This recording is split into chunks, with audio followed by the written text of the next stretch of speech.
Vamos a iniciar con la clase de hoy. Vamos a hablar del proceso contencioso administrativo. Y para eso recuerdan que hablamos en el Código Tributario la última vez.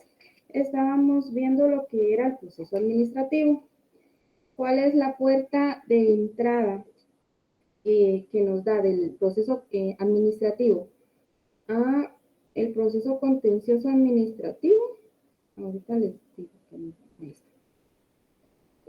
Lo teníamos en el artículo 99A del Código Tributario.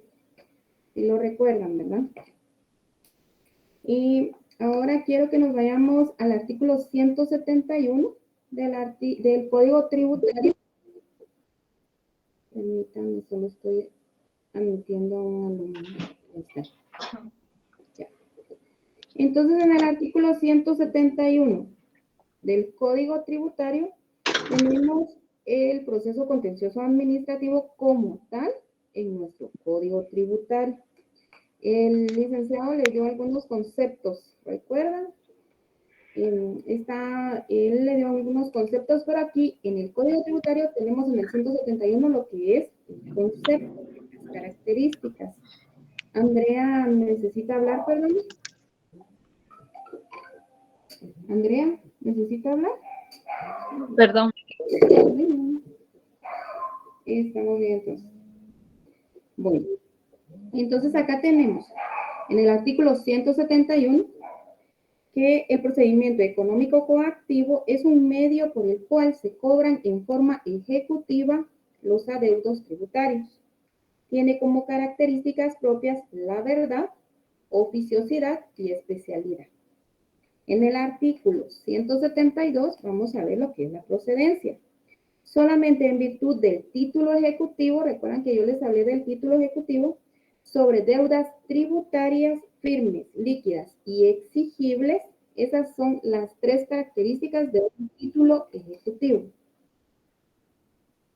Tiene que ser una cantidad, tiene que ser una sentencia firme, líquida y exigible. Permítanme, solo vamos a admitir más compañeros. Ahí está. Díganme, Jacqueline.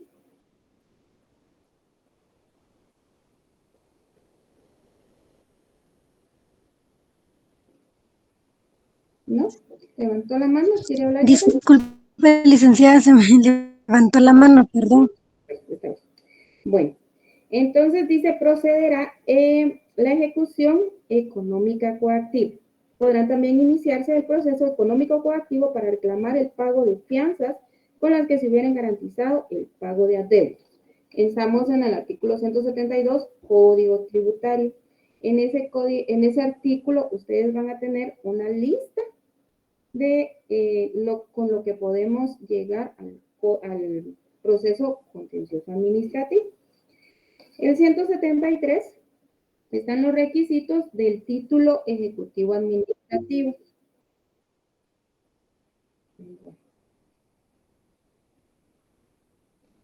Ahí tenemos lugar y fecha de emisión, nombres y apellidos completos del obligado, razón social o denominación del deudor, importe del crédito líquido exigible y del plazo vencido. Domicilio fiscal, indicación precisa del concepto del crédito con especificaciones en su caso, nombres, apellidos y firma del funcionario que emitió el documento. Como ya vimos, el título ejecutivo es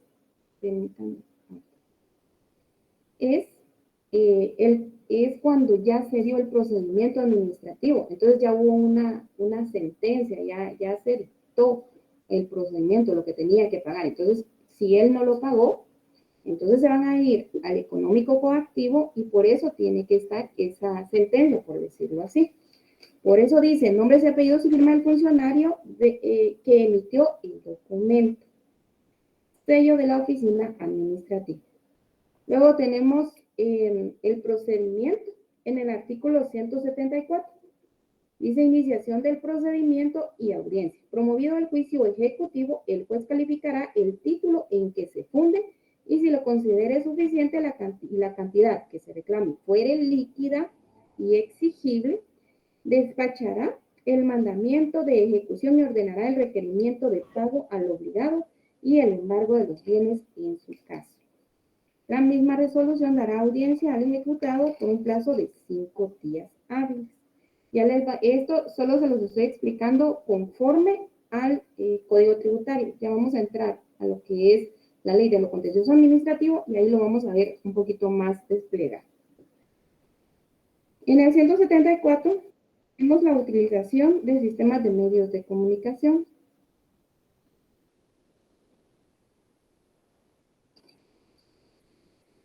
Tenemos en el 174b el plazo para resolver. Una vez recibida la demanda económica coactiva, el juez competente deberá de resolver dentro de las 48 horas siguientes la recepción si considera procedente las medidas precautorias solicitadas por la parte demandante, entre las cuales se solicita el embargo de las cuentas. En el 175, la incomparecencia del ejecutado. Si el ejecutado no compareciere a deducir o interponer excepción, el juez dictará sentencia en la que se declarará según proceda si al lugar o no la ejecución y ordenará el remate de los bienes. En el artículo 176 vamos a ver la oposición del ejecutado. En el 177, las excepciones en cualquier estado del proceso.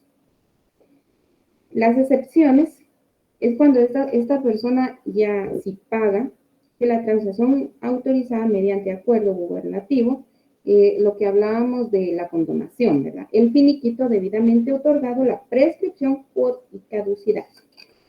La resolución en el 178, vencido el plazo para oponerse o el de prueba en su caso, el juez se pronunciará sobre la oposición y las excepciones deducidas.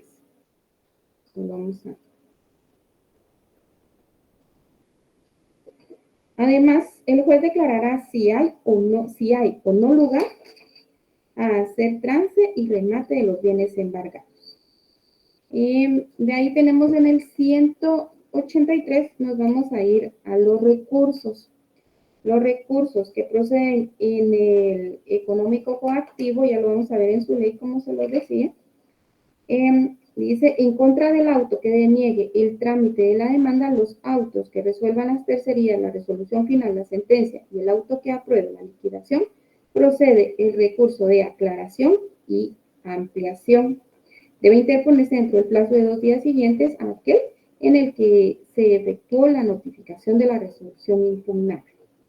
La apelación que debe de interponerse dentro de los 3 días siguientes de la fecha de la notificación de la resolución. Contra las demás resoluciones emitidas dentro del procedimiento económico coactivo podrán interponerse los recursos y acciones establecidas en el Código Procesal Civil y Mercantil y la ley del organismo judicial. En segunda instancia, también vamos a ver lo que es segunda instancia despacito, pero acá en el 184 dice, de las apelaciones conocerá el Tribunal de Segunda Instancia de Cuentas.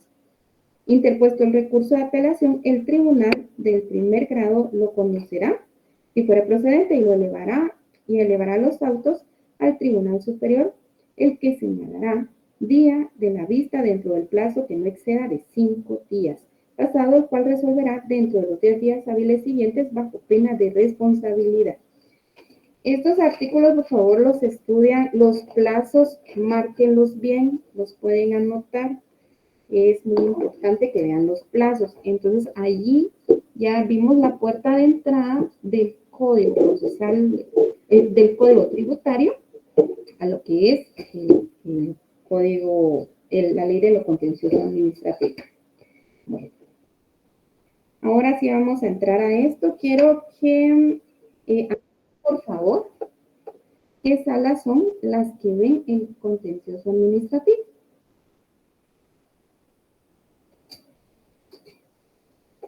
Las salas de lo contencioso administrativo en materia administrativa u ordinaria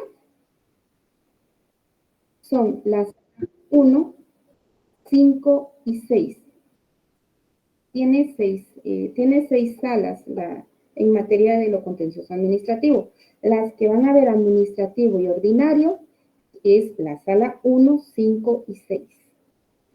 Y las que van a conocer nuestra materia, que es en materia tributaria, es la sala 2, 3 y 4. Las salas en las que se ve el contencioso administrativo en materia tributaria es la sala 2, 3 y 4.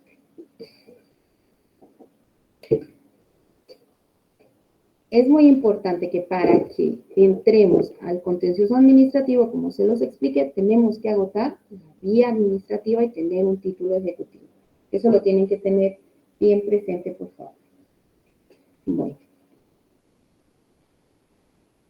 En la ley de lo contencioso administrativo tenemos el artículo 1. Este dice el derecho de petición. Las peticiones que se dirijan a funcionarios o empleados de la administración pública deberán de ser resueltas y notificadas dentro del plazo de 30 días, contados a partir de la fecha en que haya concluido el procedimiento administrativo.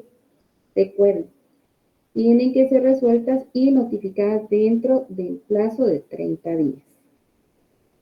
Los principios del contencioso administrativo los encontramos en el artículo 2, que debe de impulsarse de oficio, por escrito. Eso está en su ley. Si no la tiene, la pueden tener en digital como ustedes gusten. Ahorita no es necesario que copien porque estamos viendo artículos. Cuando yo les diga escriban o tomen nota, entonces allí sí nos vamos a detener un poquito. Cualquier duda, por favor, levanten su mano.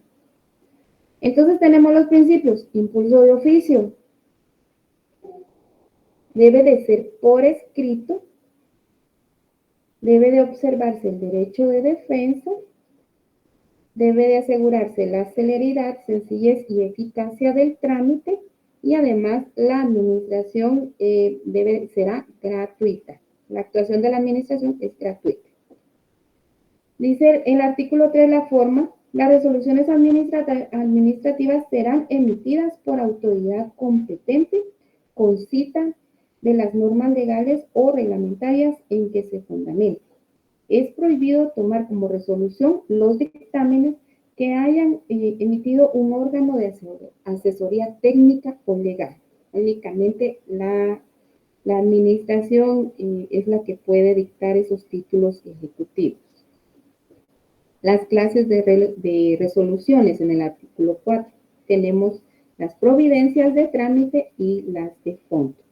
Recuerden que las de trámite son las que tienen algún... ustedes van a accionar con una resolución de trámite porque hay algo que no está claro y necesitan ustedes de que esto haya tenido todo su trámite en orden, ¿verdad? Y las de fondo que hayan omitido o hayan sancionado algún derecho. Luego nos vamos directamente al procedimiento del contencioso administrativo. Entonces, allí si gustan, anoten y vamos a ir paso a paso porque aquí sí vamos a hablar de los artículos, pero un poquito así como que no muy en orden. Vamos a ir al procedimiento del contencioso administrativo. En primer término tenemos lo que es la interposición y esa la vamos a encontrar en el artículo 23, la ley de lo contencioso administrativo.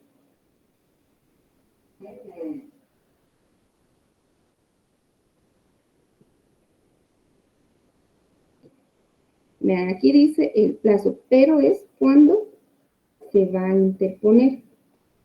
Dice, para el planteamiento del proceso contencioso administrativo, el plazo es de 3 meses, contados a partir de la última notificación de la resolución.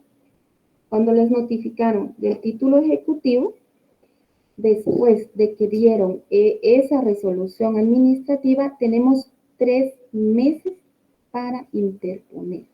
Si nos pasamos de esos 3 meses, ustedes ya saben que ya prescribió nuestro derecho a interponer la demanda en lo contencioso administrativo, tanto nosotros como la administración tributaria, ¿verdad?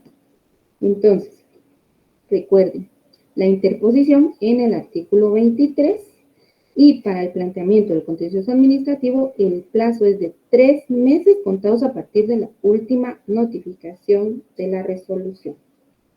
Luego nos vamos a el contenido de la demanda. Este está en el artículo 28. Artículo 28 de la Ley de lo Contencioso Administrativo.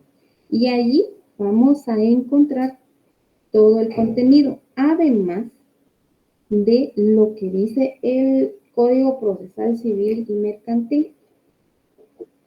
Ahí en su artículo 28 pueden anotar, ver artículos 61, 106 y 107 del Código Procesal Civil y Mercantil. Entonces, aparte del contenido de la demanda, el licenciado les va a mandar una demanda para que ustedes vean cómo va a redactar la demanda. Ah, ya se las mandó. Creo que sí, ya se las mandó, ¿verdad? Bueno, pero... Ya, Licra. Entonces ahí es donde tienen, ahí con todo eso es que ustedes tienen que, ahorita le voy a dar la palabra a Ingrid. Con la demanda es donde ustedes pueden ver que tiene cuál es el contenido según el artículo 28. Dígame, Ingrid. Sería tan amable de repetir los artículos, licenciada. Muchas gracias. Bueno, en el artículo 28 de la Ley de lo Contencioso Administrativo, anoten ver artículos 61, 106 y 107 del Código Procesal Civil y Mercantil. Y eso recuerden que ustedes ya lo han visto, donde está el escrito inicial en su Código Procesal Civil y Mercantil, dice escrito inicial. Y el 106, el contenido de la demanda. En la demanda se fijarán con claridad y precisión los hechos que se funden y las pruebas que van a rendirse y los fundamentos de derecho y de petición. En el 107, los documentos esenciales también. Eso es lo que tienen que agregar allá al contencioso administrativo. Aquí cuando ustedes presentan la demanda, entonces la sala va a calificar esa demanda. Si tiene algún error, si tiene previos, entonces le van a notificar a ustedes y aquí sí se puede subsanar. Y le van a dar un plazo para subsanarlo. Ahora, si no cumpliere con todos los requisitos de la demanda, entonces en el artículo 31 tenemos lo que es la subsanación de faltas y el rechazo. Si el memorial de la demanda presenta errores o deficiencias que a juicio del tribunal sean subsanables, se señalará plazo para que el demandante lo enmiende. Este plazo, como acá no hay un plazo, cuando ustedes encuentren en cualquier ley donde dice se señalará plazo, pero no dice el plazo, eso es a consideración del juez. Permítanme tomar. Tenemos unos compañeros que se quieren ir. Entonces, este plazo va a ser a consideración del juez. Cuando ustedes no encuentren un plazo escrito en su ley, es a consideración del juez.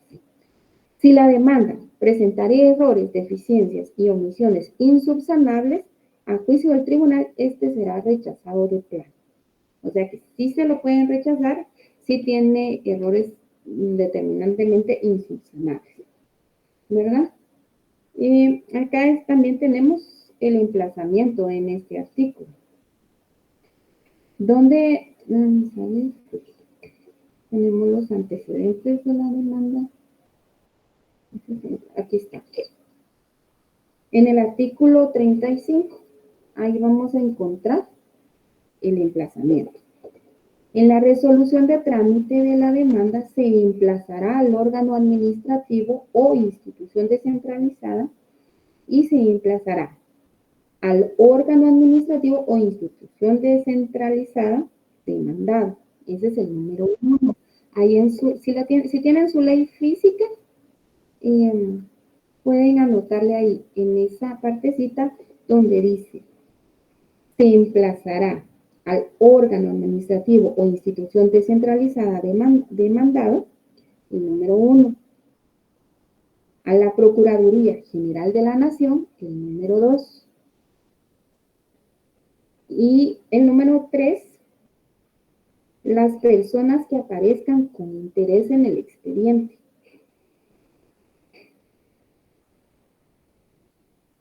El número 4 dice control y fiscalización de la hacienda pública.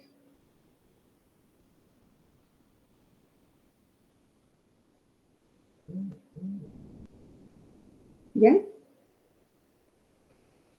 Esos son a los 4 a los que se va a emplazar. Al emplazarlos, se les dará audiencia por un plazo común de 15 días. Los sujetos procesales públicos no pueden dejar de pronunciarse sobre el fondo de la...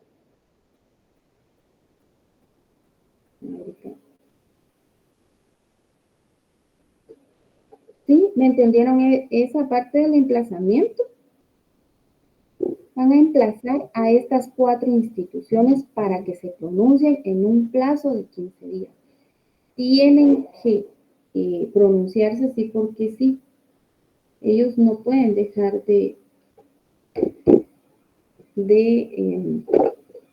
no pueden dejar de...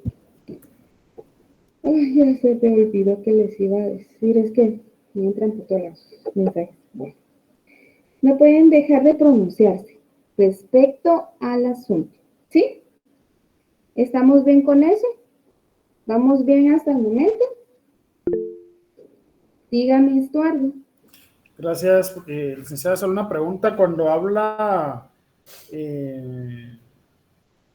vamos a ver, permítame. Bueno, las personas que aparezcan con interés en el expediente, me imagino, aparte de uno propio, ¿verdad? Del sujeto procesal al que está defendiendo, por decirle algo. Me imagino si existiese algún querellante, no sé si ahí se maneja la figura querellante. Y la otra pregunta es, cuando habla sobre el proceso que se refiere al control y fiscalización de Hacienda Pública, me imagino que es finanzas públicas, ¿no? Sí, tendría que ser tendría que ser, miren, en este caso, en lo que a nosotros nos atañe es la administración tributaria. Entonces aquí tienen que emplazar a la administración tributaria. Y el control y fiscalización tendría que ser a finanzas, pero aquí no nos dice eso exactamente, ¿verdad? Porque estamos hablando del órgano administrativo. No, el órgano administrativo tendría que ser, tiene que ser la SAT, la Procuraduría General de la Nación, personas que aparezcan con interés, control de fiscalización y hacienda pública, también a la Contraloría General de Cuentas. Entonces sí tendría que ser al Ministerio de Finanzas. Porque el primer caso nos está enviando con la administración tributaria. ¿Está bien así? Gracias, sí, gracias. ¿Sí? ¿Algo más? ¿Le quedó claro? ¿O investigamos más?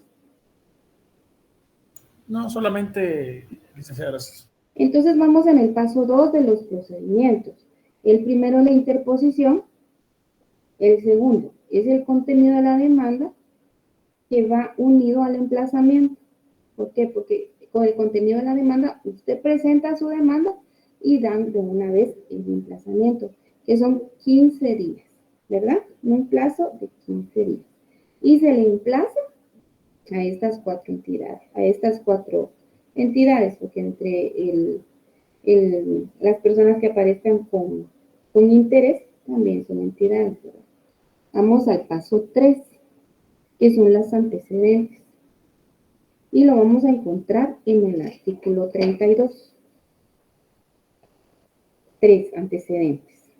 Dice, si la demanda contiene los requisitos de forma, el tribunal pedirá los antecedentes directamente al órgano administrativo correspondiente, dentro del plazo de 5 días hábiles. Esto quiere decir de que si su demanda es admitida, entonces directamente van a pedirle a donde se dictó el título ejecutivo, donde terminó usted el proceso administrativo, donde venció todo ese trámite, allí se va a mandar a pedir las actuaciones. Esos son los antecedentes. Las actuaciones, todo ese archivo, todo ese memorial, el expediente, todo lo tienen que mandar a pedir para iniciar con su procedimiento. En el artículo 32, tienen que enviarlo, tienen que pedirlo dentro de los 5 días hábiles. Y, vamos a ver, tiene que estar acá, ajá. Y al órgano administrativo al que se le requirió, este debe de enviarlo en un plazo de 10 días. Acá dice, mire, el órgano administrativo requerido enviará los antecedentes con informe circunstancial dentro de los 10 días hábiles siguientes a aquel que haya recibido el pedido de remisión. Ahí tenemos entonces 2 plazos. El órgano al que usted fue referido va a pedirlo en un plazo de 5 días hábiles. Y ellos a la administración que lo pidió, ellos lo tienen que enviar dentro de 10 días hábiles más. Ahí estamos con los antecedentes, el envío de los antecedentes. ¿Están bien así? ¿Están bien ahí? ¿Entendieron esa parte también? Tenemos la interposición, que tenemos que tener ese planteamiento de la demanda, ¿verdad? Un plazo de 3 meses antes de que caduque nuestro derecho. El 2, el contenido de la demanda, en el artículo 28 y en el Código Procesal Civil Mercantil, y vamos con el emplazamiento, ¿sí? 15 días a las instituciones. Los antecedentes se van a el tribunal al que fuimos, al que acudimos, lo va a solicitar dentro del plazo de 5 días.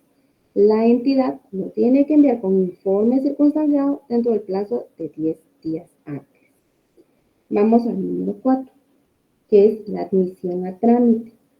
La admisión a trámite la tenemos en el artículo 33 de la Ley de lo Contencioso Administrativo.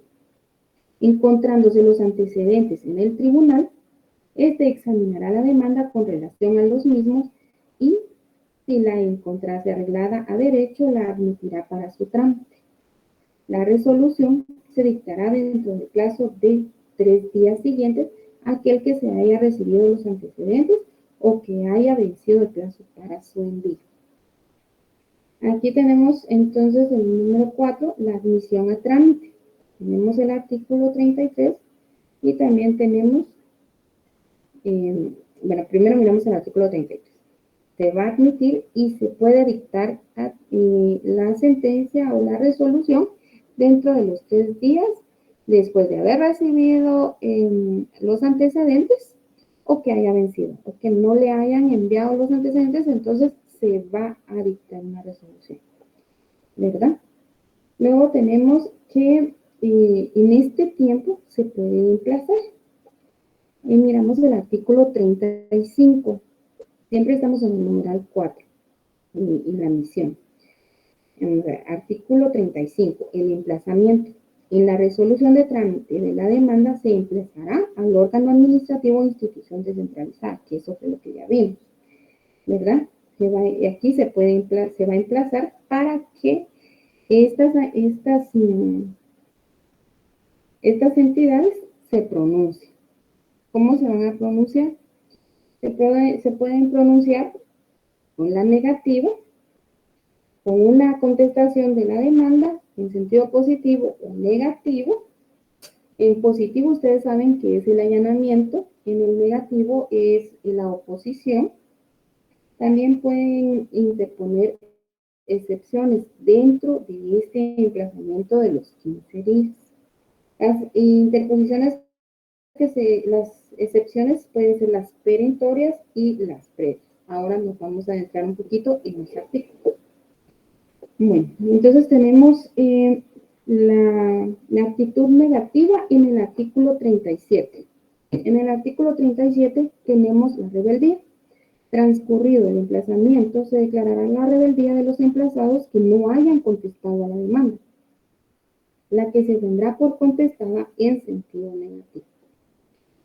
Y en la contestación de la demanda puede ser en sentido positivo, como ya les había dicho, el allanamiento ustedes ya lo han estudiado, donde la persona o la entidad dice sí, así fue, yo me allano a lo requerido, y entonces ya se dicta sentencia, ya se dicta una resolución, ¿verdad? Que una resolución de trámite se va a dictar porque se está allanando. En la negativa tenemos la oposición. ¿Y qué va a hacer con la oposición? Lo que va a hacer es de que puede contrademandar y decir no, yo no estoy de acuerdo con lo que dice la administración, con lo que dice esta figura, con lo que dice el interesado, con la persona, ¿verdad? En el artículo 38 tenemos la contestación de la demanda. La demanda puede contestarse negativa o positiva. Si todos los emplazados se allanaran, se procederá a dictar sentencia.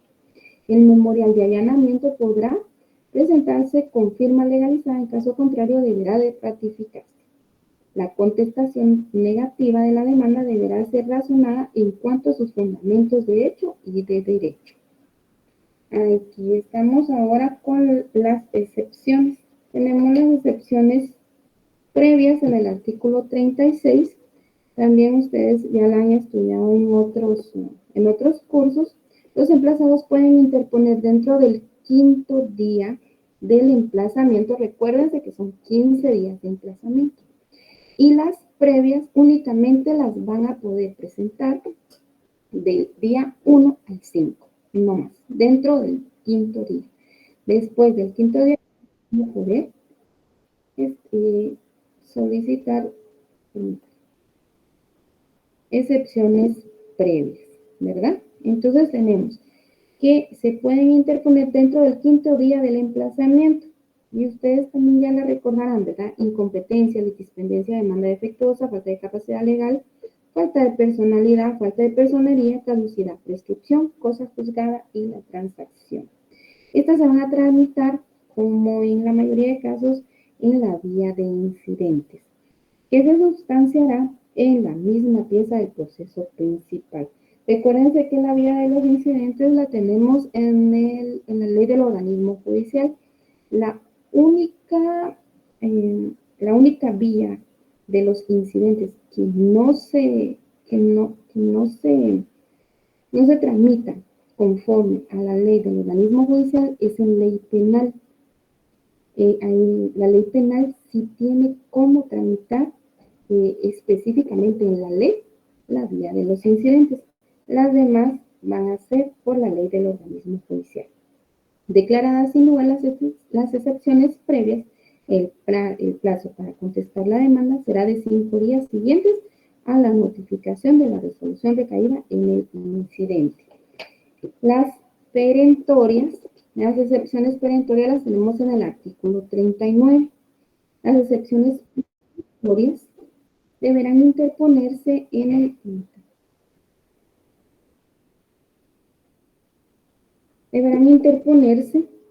el memorial de contestación negativa de la demanda y se resolverán en la sentencia. Entonces, recuerden, las excepciones previas dentro de los 5 primeros días del emplazamiento, que el emplazamiento es de 15 días, y las perentorias dentro del memorial de la contestación de la demanda. Aquí estamos entonces. Vamos al número 5, que es la apertura a prueba. Ahí vamos, entonces, en el procedimiento, cuál es la interposición, el contenido de la demanda y el emplazamiento, los antecedentes, la admisión a trámite, donde se da el emplazamiento y las actitudes de los interesados. Ahora vamos a la apertura a prueba. ¿Alguien quería hablar? ¿No? La apertura a prueba la tenemos en el artículo 41 y 42. Artículo 41, apertura a prueba. Contestada la demanda y la reconvención en su caso, se abrirá a prueba. Dígame, Héctor. Ligda, buenas noches. Solo para confirmar, ahorita usted dijo el número 5, estamos hablando de los pasos del procedimiento, ¿verdad? Sí, Vamos por eso le el digo. paso número 5 y cada uno de los que usted está diciendo, lo voy tomando en cuenta, son los artículos que usted está diciendo. ¿Verdad? Estos artículos, como en el anterior, digo, siempre estamos en el número 4, estamos hablando del paso número 4. Sí, por eso le digo, se lo repito otra vez. El paso número 1, la interposición. El número 2, el contenido de la demanda y el emplazamiento. El 3, los antecedentes, la solicitud de antecedentes. El 4, la admisión a trámite. Dentro de la admisión a trámite es que vemos si se allanare, entonces pueden dictar sentencia de una vez. Si no, tenemos el emplazamiento y las actitudes de las partes y las interposiciones previas y perentorias. Ese es el paso 4. Entonces vamos para el paso 5, que es la apertura a prueba. Gracias, Ligda. Porque sí vamos entendiendo de que solo si se allanare, ahí se terminara el proceso. Si se allanare, ahí se dicta sentencia. Pero como si no se allanó, si hubo contestación, si hubo negativa, entonces sigue el proceso. Entonces, después de la admisión, vamos a la apertura a prueba. Como les decía en el artículo 41 y 42. Contestada la demanda y reconvención, en su caso se abrirá a prueba el proceso por el plazo de 30 días, salvo que la cuestión sea de puro derecho, en el caso en el cual se omitirá la apertura a prueba. Aquí, por favor, en el artículo 41, anoten el artículo 128 del Código Procesal Civil y Mercantil. Dígame, Dafne, ¿en qué le puedo servir? Buenas noches, licenciada. ¿Podría repetirme el paso 2, por favor? La contestas, el contenido de la demanda. Gracias. Ese sí lo anotó, lo teníamos en el artículo 28 y ahí anotamos también el artículo 61, 106 y 107 del Código Procesal Civil y Mercantil. Bueno, la apertura a prueba, estamos en el artículo 41, lo contencioso administrativo, y lo van a relacionar con el artículo 128 del Código Procesal Civil y Mercantil. Medios de prueba. Con medios de prueba, declaraciones de las partes, declaración de testigos, dictamen de expertos, reconocimiento judicial, documentos, medios científicos de prueba y presunciones. Dígame, Estuardo. Gracias, licenciada. Solo mi consulta es en el artículo 41 que usted recientemente nos leyó del contencioso administrativo. Cuando dice, quisiera entender que cuando dice, salvo que la cuestión sea de puro derecho. Sí, porque cuando tenemos el derecho no se prueba. Ustedes se recuerdan en su clase de penal, de derecho penal. Entonces, el derecho no se prueba, entonces no entra a prueba. Correcto, me imagino que es cuando, por ejemplo, hay alguna resolución adicional de un proceso. Donde se están violentando directamente un derecho. Ok, listo. Un derecho plasmado en la ley. Ya le entendí. Ahí está, gracias. Entonces ya notamos el artículo 128, ¿verdad? Relacionamos 41 de lo contencioso administrativo y el 128 del procesal civil y mercantil, que ahí es donde vamos a encontrar los medios de prueba. Bueno, el artículo 42 nos dice vencimiento anticipado. El periodo de prueba podrá declararse vencido cuando se hubiera recibido todos los medios de prueba ofrecidos. Tenemos que el plazo para los medios de prueba para ventilar en el juicio los medios de prueba es de 30 días. Pero si antes de esos días se terminó de presentar las pruebas, entonces ahí se puede dar por vencida esa etapa. Ahora nos vamos a ir al paso 6, que es la vista. La vista son los alegatos finales, ¿verdad? Y dice el artículo 43, vencido el periodo de prueba, se señalará día y hora para la vista, según el artículo. Aquí no dice, vean, aquí no dice plazo, pero en la ley del organismo judicial, no sé si alguien la tiene más a la mano que yo. En la ley del organismo judicial, en el artículo 142,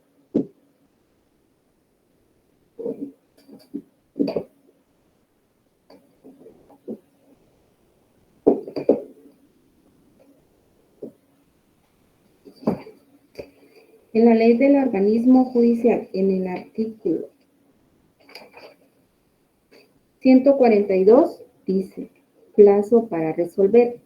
Como acá no encontramos un plazo, les había dicho que es a discreción del juez, pero en la ley del organismo judicial sí habla del plazo para resolver. Entonces, cuando ustedes encuentren en cualquier ley una vista o una sentencia y no tenga plazo, tienen que ir a la ley del organismo judicial, al artículo 142, y ahí nos va a decir 142, plazo para resolver. Las providencias o decretos deberán de dictarse a más tardar al día siguiente que se reciban las solicitudes. Los autos dentro de 3 días. Las sentencias dentro de los 15 días después de la vista. Y esta se verificará dentro de los 15 días después de que termine la tramitación del asunto. Entonces, la vista es un plazo de 15 días. ¿Por qué? Porque nos lo dice la ley del organismo judicial.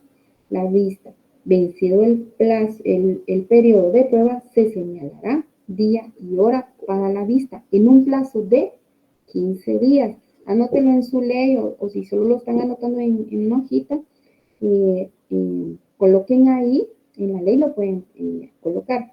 Artículo 142, log, porque no van a poner todo, ¿verdad? Ley del organismo judicial, plazo 15 días. 15 días para la vista. Y estos son los alegatos finales. Luego tenemos como el paso número 7, el auto para mejor fallar. Ustedes saben perfectamente que si al juez no le ha quedado muy claro el asunto, entonces puede permitirse hacer un espacio para auto para mejor fallar, ¿verdad? Y así nos lo dice el artículo 44. Transcurrida la vista, el tribunal podrá, si lo estima necesario, dictar auto para mejor fallar dentro de un plazo que no exceda 10 días para practicar cuantas diligencias fueren necesarias para determinar el derecho de los litigantes. Recuerden que aquí, si él pide que muestre más medios de prueba, lo puede hacer. O diligencias, reconocimientos o lo que él estime necesario en un plazo que no exceda de 10 días. Ese es el paso número 7, el auto para mejor fallar. Ahora tenemos el paso número 8, que sería la sentencia. La sentencia en el artículo 45.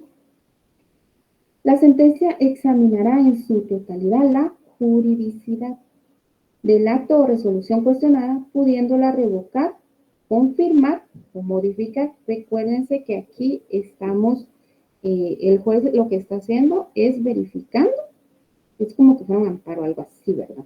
Está verificando una resolución que ya fue dictada. Entonces, él la puede revocar, confirmar o modificar. Y esto tampoco tiene un plazo, se dan cuenta que aquí no dice un plazo. Artículo 45, la sentencia examinará en su totalidad la juridicidad del acto o resolución cuestionada, pudiéndola revocar, confirmar o modificar. Entonces, ¿cuál va a ser el plazo? En el artículo 142 de la ley del organismo judicial nos dice que son 15 días después de la vista. En este caso, si tomamos en cuenta el auto para mejor fallar, que es a consideración del juez después del auto para mejor fallar, ¿verdad? Pero es en un plazo de 15 días después de esta diligencia. Y pueden anotarlo también ahí. Dígame, Carla. Buenas noches, licenciada. Solo disculpe una pregunta. En el auto para mejor fallar, ¿qué artículo dijo? Disculpe. Artículo 44. Estos están en orden. 43 la vista, 44 auto para mejor fallar y el 45 la sentencia. Y en el 45 también, si gustan, pueden anotar artículo 142, plazo 15 días. 142 de la ley del organismo judicial, plazo 15 días. ¿Sí? Aquí estamos con estos casos. Y estamos del caso 1 al 8.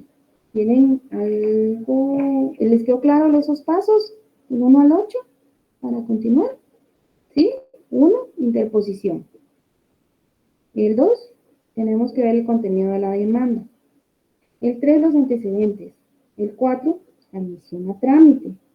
En la admisión a trámite se puede dictar la resolución si hay allanamiento. Si no, vamos a se emplaza por 15 días, ¿verdad? A las instituciones que ya vimos en el artículo 35.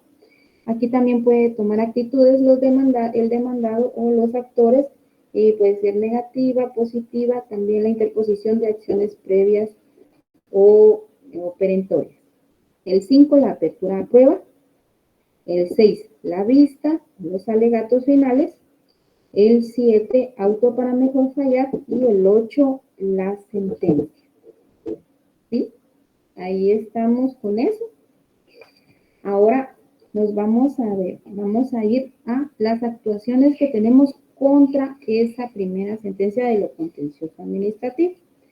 Y para esta sentencia se puede interponer el recurso de aclaración y ampliación. Estos están en el artículo 596 y 597 del Código Procesal Civil y Mercantil. 596. Código Procesal Civil y Mercantil.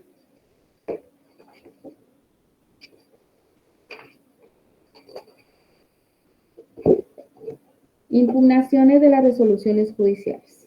Aclaración y ampliación. Artículo 596, Código Procesal Civil y Mercantil.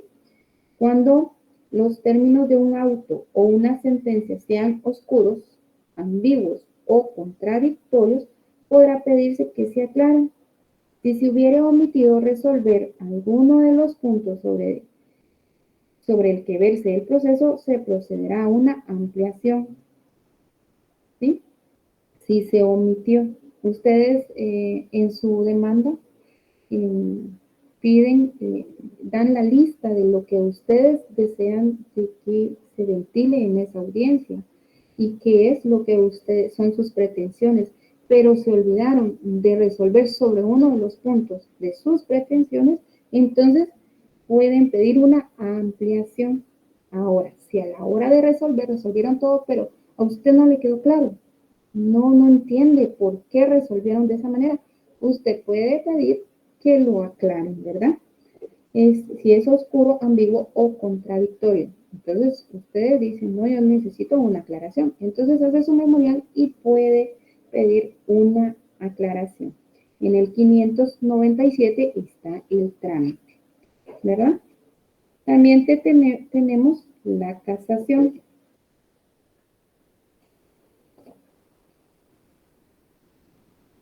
Y esa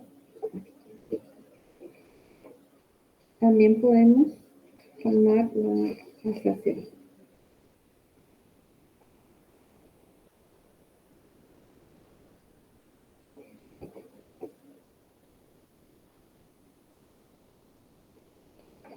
Ahorita les voy a decir cómo es de que actúa aquí. La casación la tenemos en el 619 del Código Procesal Civil y Mercantil. Dice: los directa y principalmente interesados en un proceso o sus representantes legales tienen derecho a interponer recurso de casación ante la Corte Suprema de Justicia. Y esto se hace por escrito y aquí tenemos todo el procedimiento de la casación. Por último, les voy a hablar rapidito del silencio administrativo. Lo encontramos en el artículo 11. Que ahorita, en el artículo 11, solo vamos a ver acá. Bueno, es en el artículo 16. En el artículo 16 de lo contencioso administrativo tenemos el silencio administrativo. Rapidito les voy a decir. Transcurridos 30 días a partir de la fecha en que el expediente se encuentre en estado de resolver, sin que el ministerio o la autoridad correspondiente haya proferido resolución, se tendrá para el efecto de usar la vía contenciosa administrativa por agotada, la vía gubernativa y por confirmado o resolución o la resolución que motivó el recurso. ¿Qué quiere decir el silencio administrativo? Ustedes ya lo han estudiado. Si pasado el tiempo de los 30 días no le resolvió la organización, al órgano al que ustedes fueron a solicitar su pretensión, entonces pueden tomarlo como una negativa si a ustedes les ayuda en ese efecto, o positiva para sus intereses. Ustedes lo pueden tomar como mejor le convenga a su proceso. Ese es el silencio administrativo en el artículo 16 de lo contencioso administrativo. Entonces ahí nos quedamos.